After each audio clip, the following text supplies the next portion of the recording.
Seguimos con nuestra primera lectura. Está en Primera de Reyes 2 del 10 al 12 y luego del 3 al 14. David murió y fue sepultado en la ciudad que lleva su nombre. Había reinado 7 años en Hebrón y 33 en Jerusalén, así que en total reinó 40 años. Lo sucedió en el trono su hijo Salomón, y así se consolidó firmemente su reino. Salomón amaba al Señor y cumplía los decretos de su padre David. Sin embargo, también iba a los santuarios paganos para ofrecer sacrificios y quemar incienso. Como en Gabaón estaba el santuario pagano más importante, Salomón acostumbraba ir allá para ofrecer sacrificios. Allí ofreció 1000 holocaustos. Y allí mismo se le apareció el Señor en un sueño y le dijo: pídeme lo que quieras. Salomón respondió: tú trataste con mucho amor a tu siervo David, mi padre, pues se condujo delante de ti con lealtad y justicia, y con un corazón recto. Y como hoy se puede ver, has reafirmado tu gran amor al concederle que un hijo suyo lo suceda en el trono. Y ahora, Señor mi Dios, me has hecho rey en lugar de mi padre David. Soy más que un muchacho y apenas sé cómo comportarme. Sin embargo, aquí me tienes, un siervo tuyo en medio del pueblo que has escogido, un pueblo tan numeroso que es imposible contarlo. Yo te ruego que le des a tu siervo discernimiento para gobernar a tu pueblo y para distinguir entre el bien y el mal. De lo contrario, ¿quién podría gobernar este gran pueblo tuyo? Al Señor le agradó que Salomón hubiera hecho esa petición. De modo que le dijo: como has pedido esto, y no larga vida ni riquezas para ti, ni has pedido la muerte de tus enemigos, sino discernimiento para administrar justicia, voy a concederte lo que has pedido. Te daré un corazón sabio y prudente, como nadie antes de ti lo ha tenido ni lo tendrá después.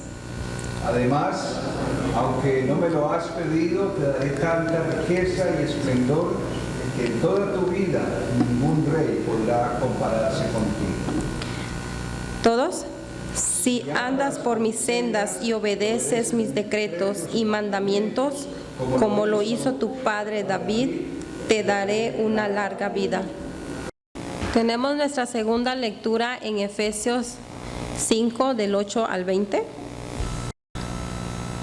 Porque ustedes antes eran oscuridad, pero ahora son luz en el Señor. Vivan como hijos de luz. El fruto de la luz consiste en toda bondad, justicia y verdad. Y comprueben lo que agrada al Señor. No tengan nada que ver con las obras infructuosas de la oscuridad, sino más bien denúncienlas. Porque da vergüenza aún mencionar lo que en los desobedientes hacen en secreto. Pero todo lo que la luz pone al descubierto se hace visible. Porque la luz es lo que hace que todo sea visible. Por eso se dice: despiértate tú que duermes, levántate de entre los muertos y te alumbrará Cristo. Así que tengan cuidado de su manera de vivir, no vivan como necios, sino como sabios, aprovechando al máximo cada momento oportuno, porque los días son malos. Por tanto, no sean insensatos, sino entiendan cuál es la voluntad del Señor. No se emborrachen con vino, que lleva al desenfreno. Al contrario, sean llenos del Espíritu.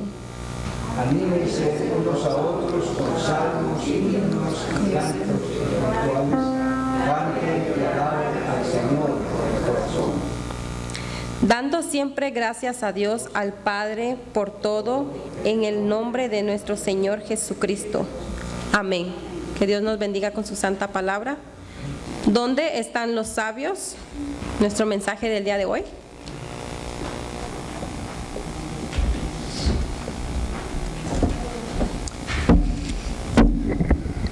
¿Dónde están los sabios? Hay muy poquitos sabios aquí hoy. Los más sabios estamos aquí. Amén. ¿Dónde están los sabios? Continuamos en esta reflexión de estos días que empezamos la semana pasada con vida cristiana práctica. Y Pablo sigue hablándonos en la carta a los Efesios de ese cristianismo práctico que nosotros debemos vivir. La experiencia de vida cristiana, como les decía la vez pasada, es el poder recibir la palabra del Señor a través del estudio, la lectura, y ver de qué manera eso me habla a mi vida y ver de qué manera puedo aplicar esa experiencia a mis labores y a mi acción cotidiana. Hoy Pablo nos habla de dos cosas muy importantes. Uno es sobre la luz y otro es sobre la sabiduría. Y yo quiero que exploremos juntos lo que Pablo nos dice al respecto. Pero antes quisiera que nos detuviéramos a pensar un poco en este aspecto que damos por sentado siempre, ¿sí? La luz. ¿Sí? A veces no pensamos en eso, lo damos por sentado. Es de día, hay luz, de noche pues es oscuro, y si está muy oscuro pongo una lámpara y alumbra. Pero la luz es trascendental en la vida humana y en la vida de los seres vivos en el planeta. Sin luz no hay vida. ¿Han pensado ustedes alguna vez eso? Sin luz no hay vida. Si en algún momento faltara la luz, desapareceríamos nosotros. En la teoría que habla de la extinción de los dinosaurios, por ejemplo, una de las razones no fue porque les cayó encima un meteorito, ¿sí? Cayó un meteorito hace muchísimos años, incluso allá en la región de creo que Yucatán, en México, y ese meteorito produjo una explosión y una nube tan grande de desechos y de polvo que oscureció el planeta. No se murieron los dinosaurios, no se había muerto nadie, pero se oscureció el planeta. Al oscurecerse el planeta, ¿qué empezó a suceder? Las plantas que viven y que absorben, que consumen, y que el alimento de las plantas es la luz, pues empezaron a morir. Y cuando se empezaron a morir las plantas, entonces no hubo alimento para aquellos animales y seres vivos que se alimentaban de plantas. Y si estos seres, animales que comían plantas, herbívoros, no tenían hierba, no tenían plantas para comer, se morían. Y los animales que comían carne, que se comían a los herbívoros, pues tampoco tuvieron alimento. Y obviamente en esa época los animales que reinaban en la tierra eran los dinosaurios, los más grandes, y tuvieron menos recursos. Y por esa razón no tuvieron alimento, fueron muriendo, desaparecieron, ¿sí? Desapareció la especie. ¿Por qué? Porque la luz es fundamental para la experiencia de vida. Si hablamos un poco de ciencias biológicas aquí, en la Tierra, en los seres vivos, solamente hay dos tipos de células. Si ustedes saben que la célula es la partícula más pequeña que contiene todas las características de un ser vivo. Y solamente hay dos tipos de células. Hay células vegetales y hay células animales. Y no hay mucha diferencia entre ambos tipos de células, pero las células vegetales tienen un dispositivo, Dios lo puso allá, que se llama cloroplastos, que son los que reciben la luz, están en las plantas, en las hojas, reciben la luz y transforman la luz en la energía que necesitan para vivir. Entonces, esa luz eventualmente se transforma en lo que son ellas, la estructura, las hojas, las plantas, los frutos, todo esto. Y solamente ellas pueden hacerlo. Nuestras células y la de todos los animales no tienen cloroplastos. No tenemos la manera de procesar esa luz y volverla alimento para nosotros. Por eso tenemos que comer plantas y por eso tenemos que comer animales. Los animales, nosotros incluidos, en vez de cloroplastos, tenemos lo que se llama mitocondria, y ese se encarga de recibir los carbohidratos de las plantas y procesan y lo convierten en energía. Pero tiene que pasar primero por las plantas. Entonces, si no hay luz, no hay vida. Y una de las cosas bien interesantes en la narración del Génesis es que en la creación, lo primero que creó Dios fue ¿qué? La luz. La luz. Y es fascinante cuando uno piensa en eso, porque la luz es una forma de energía que lo necesitan todos los seres vivos, y todo el planeta mismo gira y se desarrolla en su sistema de vida por la existencia de la luz. Y cuando uno mira en Génesis, ve algo muy interesante, ¿sí? Si ustedes recuerdan la narración al principio de Génesis, dice que la tierra estaba desordenada y vacía. Había caos. Y la solución para el caos, para el desorden, Dios la trajo en forma de luz. Así de que la luz fue la respuesta al caos que había en el universo originalmente. Allí empezó todo. La luz, la presencia de Dios manifestada en términos de luz, empezó a darle orden al caos que había en la tierra. Y fue lo primero, si ustedes miran Génesis, fue lo primero que se le dio el calificativo de bueno. ¿Sí? Lo primero bueno que existió, observen, después de Dios, fue la luz. Y vio Dios que era bueno, después de que creó la luz. Y esto me hace pensar en la forma como la palabra de Dios, como al mirar las Escrituras, tanto en el Antiguo como en el Nuevo Testamento, vemos esas referencias tan especiales que hay acerca de la luz, donde Dios mismo se compara con la luz. El salmista le dice: tú eres mi luz y mi salvación. ¿Ve? La presencia de Dios se compara con la luz. Y desde el Antiguo Testamento, en las profecías de Jesús, hablan de Jesús como la luz del mundo. Y esta luz que venía a brillar en medio de las tinieblas. Entonces, la correlación entre la manifestación grande de Dios y la luz es tremenda. La luz hace referencia también a la forma como nos hemos de mover nosotros y cómo hemos de actuar nosotros como cristianos, en sendas de luz. Ahora, al mirar el texto de hoy, mis hermanos, una de las cosas que me llama profundamente la atención es que Pablo nos está diciendo en el versículo 8, dice: porque ahora son luz en el Señor. Nos está diciendo a nosotros que nosotros somos luz. No nos está diciendo ustedes son parte de la luz, ¿sí? O ustedes se benefician de la luz. Nos está diciendo que nosotros somos luz. ¿Lo ven? Versículo 8. ¿Sí? Porque ustedes antes eran oscuridad, pero ahora son luz en el Señor.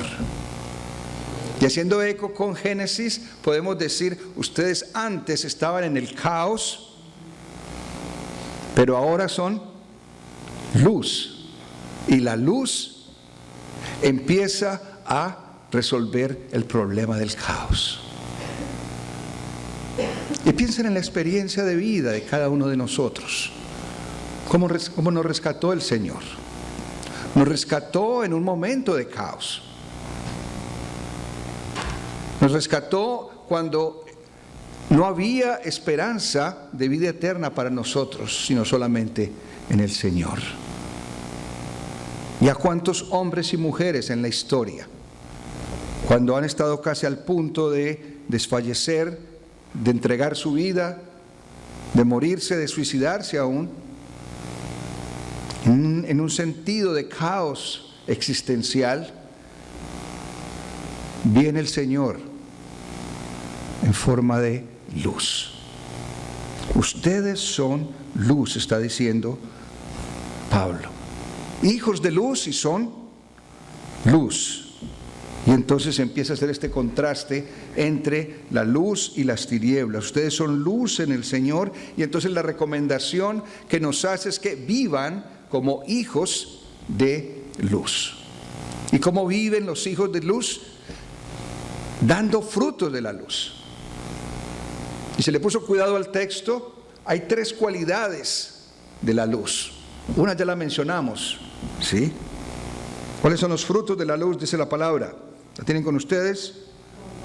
Bondad, justicia y verdad. Y ve, podemos hablar de estas 3 cosas y hacer toda una disertación de lo que es realmente vivir la vida en el Señor, vivir como luz que somos, vivir como hijos de luz y dar frutos de los hijos de luz. Bondad, justicia y verdad. Nada nos hace buenos a nosotros sino la presencia de Dios en nuestro corazón, en nuestra vida. La inclinación, la tendencia que podamos tener a hacer cualquier cosa buena es porque la luz de Dios ilumina nuestro corazón. Y la necesitamos en este mundo de caos para traer orden. Así como la luz trajo orden al caos del universo al principio de la creación. No hay nada que nos pueda hacer buenos a nosotros, sino la presencia de Dios, de su luz en nuestros corazones. Como hijos de luz, hemos de vivir en justicia. Y por definición sabemos que justicia es vivir de acuerdo a ciertos parámetros que me dicen que debo dar a cada uno lo que le corresponde, y yo voy a recibir lo que me corresponde de acuerdo a mis acciones. Si algo nos hace mover a actuar de una manera equitativa con las gentes, es la presencia de Dios en nuestras vidas. A ejercitar una real justicia. ¿Sí? A veces la justicia humana se equivoca, y muchas veces se equivoca. Pero cuando la luz del Señor está en nuestro corazón, nos da el discernimiento para poder entender qué es lo más apropiado en cada circunstancia. Eso es justicia. Sí, eso es justicia. Y definitivamente, verdad es sinónimo de nuestra experiencia como cristianos. Jesús se declaró a sí mismo como: yo soy el camino, la verdad y la vida. Y estábamos hablando en estos días del problema tan serio que es no tener la verdad. Nos inhabilita para relaciones sociales y nos inhabilita para vivir en comunidad si no hay verdad. Así de que como hijos de luz debemos vivir en esas 3 características tan especiales: bondad, justicia y verdad. Así de que el llamamiento que hace Pablo de una manera categórica, como dice el versículo 10, comprueben lo que agrada al Señor. Comprueben lo que agrada al Señor. Y este es un ejercicio que nosotros tenemos que hacer cotidianamente, en toda instancia. Es parte de la experiencia de nuestra fe. Que podamos mirar y autoexaminarnos, autoevaluarnos de lo que estamos haciendo. Y eso demanda ser intencionales cada uno de nosotros para ver cómo estamos viviendo. Y ver si como estamos viviendo está de acuerdo a la voluntad del Señor, es lo que agrada al Señor, porque esa es la voluntad de Dios. Más adelante en el versículo 10 se menciona algo parecido, ¿sí? Comprueben lo que agrada al Señor. En el versículo 15 dice,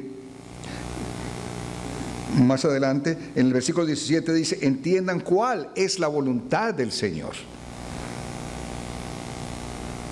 ¿Cuál es nuestro propósito cada día en nuestra vida? Lo que estoy haciendo, la forma como yo estoy viviendo, ¿es la voluntad de Dios? ¿Es lo que agrada a Dios? ¿Cuántos aquí o cuántos allá que nos miran o que ni siquiera nos miran están viviendo de tal manera que están agradando a Dios? No. Y cuando no están agradando a Dios, están viviendo como hijos de tinieblas, porque no están viviendo los frutos de ser hijos de la luz, porque le están fallando a la bondad o a la justicia, o le están fallando a la verdad. Y si en ese examen que cada uno se puede hacer está fallando en un área de esas, oigamos la voz de lo que nos dice especialmente en el versículo 14, ¿sí? Dice, despiértate tú que duermes, levántate de los muertos y te alumbrará Cristo. Usted hace su autoexamen y si piensa que está fallando, necesita despertar de esa situación, necesita levantarse y dejar que la luz de Cristo alumbre el camino de su vida, en cada circunstancia, en cada situación. Así de que en esta categoría somos luz. Somos llamados a resolver el caos personal, el caos que hay en medio de nosotros, con la luz que el Señor nos da. Pablo continúa con su disertación acá de la manera práctica de vivir. Nos habla no solamente de que somos hijos de luz, pero el hecho de aceptar esa premisa de que somos luz, esa situación nos hace sabios. Y es la otra parte que se habla acá del versículo 15 al 20, habla acerca de lo importante que es vivir como sabios, ¿sí? Nos preguntamos nosotros, ¿cómo vivimos? Sí. Así que tengan cuidado de su manera de vivir, no vivan como necios, vivan como sabios. ¿Y cómo vive el sabio? Dice aquí, teniendo cuidado de la manera como vive. ¿Ve? Allí la palabra del Señor lo está diciendo. ¿Cómo debe vivir? Póngale cuidado a la manera como usted vive. Versículo 15. Tengan cuidado de su manera de vivir. Si ustedes ponen cuidado a cómo están viviendo, analizan cómo están viviendo, es el principio de sabiduría. ¿Por qué? Porque si entonces estoy viviendo como hijo de tinieblas, yo debo cambiar eso, arrepentirme delante del Señor y dejar que la luz de Cristo me alumbre. Dice, aprovechando al máximo cada momento oportuno. ¿Qué palabra de sabiduría hay aquí? Aprovechando al máximo cada momento oportuno, porque los días son malos. La palabra del Señor nos está motivando a que estemos alerta de esas oportunidades. Cuando no ponemos cuidado a la manera como vivimos, perdemos oportunidades. Y las oportunidades llegan y si no las aprovechamos se van y otros las aprovechan, ¿no es cierto? Y tenemos que entender esto. Estamos hablando aquí de oportunidades, no de tomar ventaja de nadie ni de nada, pero de saber cómo actuar, porque estamos recibiendo la dirección del Señor. Pónganle cuidado cómo viven, aprovechen al máximo cada momento, porque los días son malos. Por tanto, no sean insensatos, sino entiendan cuál es la voluntad del Señor. ¿Cuál es la voluntad del Señor? La pregunta que nos tenemos que hacer todos los días. ¿Cuál es la voluntad del Señor? Y como ya mencionamos en el versículo 10, lo que agrada a Dios. Es lo que agrada a Dios. Continúa Pablo diciendo: no se emborrachen con vino, que lleva al desenfreno. Y obviamente entendemos las razones de eso. Pero dice: sean llenos del Espíritu Santo. Por mucho que usted se llene de vino, va a querer más vino, ¿no es cierto? Pero la llenura del Espíritu Santo lo va a satisfacer completamente. El que se llena de vino, pues viene la borrachera, y después de la borrachera viene, en Colombia le decimos el guayabo, en México la resaca, ¿qué le dicen? La cruda, sí. Y algunos pasan la cruda echándole más licor. Sí. Crea una necesidad de estar tomando más y más. Pero la instrucción de Pablo es: llénense del Espíritu Santo, ¿sí? Llénense del Espíritu Santo, porque cuando tienen el Espíritu Santo están completos. Es la llenura completa, ¿sí? Y van a estar satisfechos. Así se vive como sabios, buscando la dirección de Dios, la voluntad de Dios, llenos del Espíritu Santo. Y estaba leyendo el versículo 19. Y si lo tiene, mírelo. Me pareció precioso y da una dimensión. Yo lo veo nueva, aunque se ha experimentado por siglos. Y quiero mencionarlo aquí como está en la versión Reina Valera. En la versión Reina Valera dice: hablando entre vosotros con cánticos, con himnos y con salmos, con himnos y cánticos espirituales, cantando y alabando al Señor en vuestros corazones. Al leer en la versión, nueva versión internacional, ese hablar que tradujo Reina Valera como hablar, ese verbo, esa acción, tiene la connotación no solamente de hablar, pero de animarse, ¿sí? Dice en la nueva versión internacional: anímense unos a otros con salmos, himnos y cánticos espirituales. Y esto me gustó, ¿eh? Porque nosotros cantamos himnos, cantamos salmos en adoración a Dios, pero hay una dimensión nueva aquí. Adoramos a Dios con los salmos, con los himnos, pero nos estamos dando ánimo nosotros cuando cantamos y cuando alabamos. Nos animamos nosotros y le estamos dando ánimo a otros. Y es precioso, ¿sí? Porque levantamos nuestro corazón al Señor en adoración. Pero en esa experiencia de alabar y adorar al Señor, nosotros nos sentimos animados para vivir y caminar de la manera como Dios nos ha llamado a vivir. Y en esa experiencia estoy animando a otros. Y eso es precioso, eso es comunidad. Y eso no lo puede ser usted allá, mi hermano o hermana desde la casa que está mirando el video, ¿sí?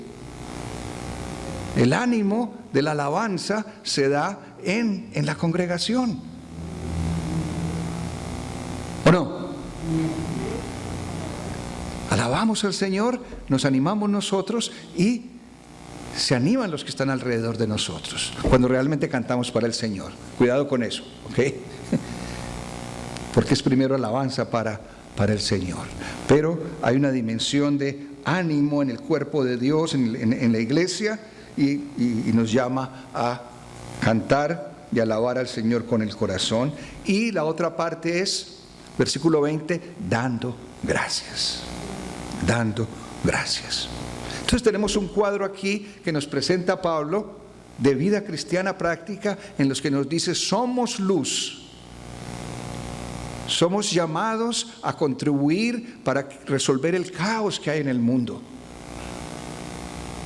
Y en la manera que usted proceda como sabio, haciendo las cosas que a Dios agradan, usted está siendo luz, viviendo en bondad, viviendo en justicia, viviendo en verdad. Tremendo el ejemplo que nos da el rey Salomón cuando el Señor lo llama a continuar la obra de su padre David.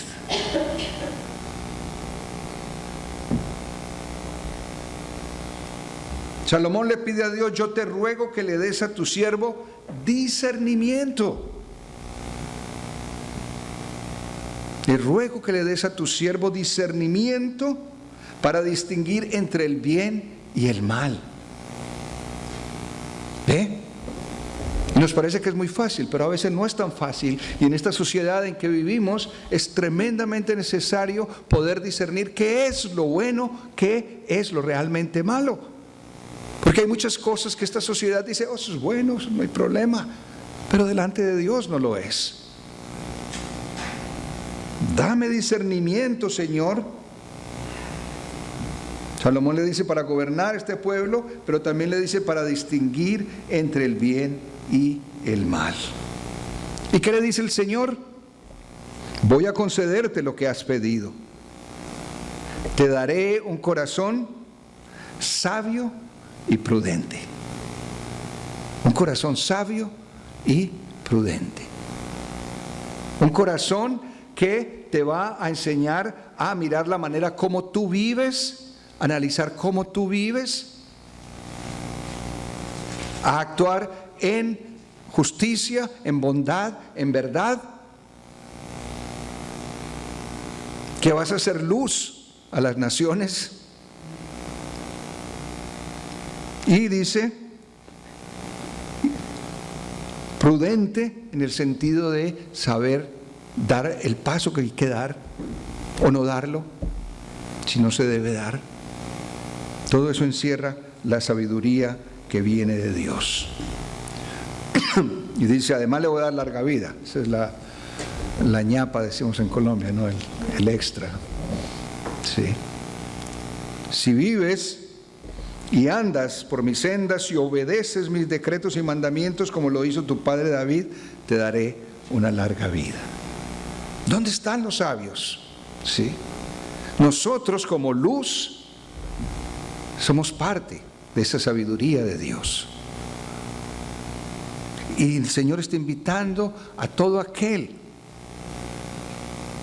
que realmente quiera vivir una vida de sabiduría, una vida de éxito, una vida realmente satisfecha y satisfactoria, que nos acerquemos al Señor, que nos alumbre la luz de Cristo, que dejemos de vivir a nuestra manera para vivir a la manera del Señor y como el Señor quiere que nosotros vivamos. Así que el desafío para nosotros, mis hermanos, es, número 1, conocer más y más a la persona y al ejemplo de Cristo a través de la lectura de su palabra y el estudio de ella. El desafío es reconocer que solo en Cristo hallamos la iluminación y la sabiduría que necesitamos para la vida. El desafío es que seamos obedientes a Dios como clave de aprovechar cada momento oportuno. Y otro desafío es siempre usar las alabanzas, la música, los himnos, los cánticos espirituales como medio de elevar nuestro espíritu a Dios, alabarle, pero también de animarnos a nosotros mismos y animar a otros. Es vida cristiana práctica. Es ser parte del grupo de los sabios, de los hijos de la luz. Y ustedes son hijos de la luz si hacen la voluntad del Señor. ¿Lo estamos haciendo? Examinen sus días, examinen su vida, inviten a otros a que lo hagan y que la rindan al Señor. Que el Señor les bendiga, hermanos. Oremos. Señor de toda gloria, gracias Señor por tu palabra, gracias Señor porque habla a nuestra mente y a nuestro corazón, pero especialmente Señor queremos que hable a nuestra voluntad. Bendice a tu pueblo aquí presente, a los que nos miran a distancia Señor, que tu palabra Señor sea viva y eficaz y llegue Señor y cumpla el propósito para el cual ha sido presentada. Gracias Señor por este servicio y gracias por el tiempo que tú nos has dado, que tu bendición sea con cada uno de los presentes, Señor, y de aquellos que nos siguen de alguna manera, pero especialmente, Señor, para que te sigan a ti. En Cristo Jesús oramos. Amén. Respondamos en fe cantando el himno Corazones siempre alegres. Animémonos con eso. Sí. Dice: redimida juventud. Nos anima esa alabanza. Cantemos.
bendición.